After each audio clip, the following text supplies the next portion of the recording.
Hi friends, இப்போ நம்ம என்ன பார்க்க போகிறோன்னா 2 மினிட்ஸில் மோர் குழம்பு எப்படி வைக்கிறதுன்றது தான் இப்போ நம்ம பார்க்க போகிறோம். அதுக்கு என்னென்ன தேவைன்னா கடுகு, சீரகம், கருவேப்பிலை, சின்ன வெங்காயம், காஞ்ச மிளகா, பச்சை மிளகா, கொத்தமல்லி, தயிர், உப்பு, மஞ்சத்தூள், அவ்வளோதான்.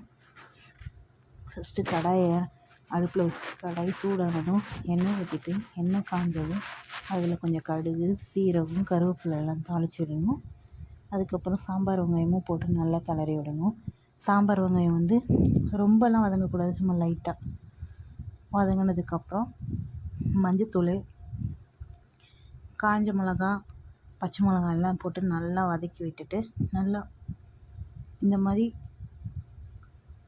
வதங்கினதும் நம்ம நல்லா அடுப்பை ஆஃப் பண்ணிவிட்டு தேவையான அளவு உப்பு போட்டுட்டு நல்லா அந்த இதெல்லாம் ஃபுல்லாகவே ஹீட்டெல்லாம் கம்மியாகிடணும்.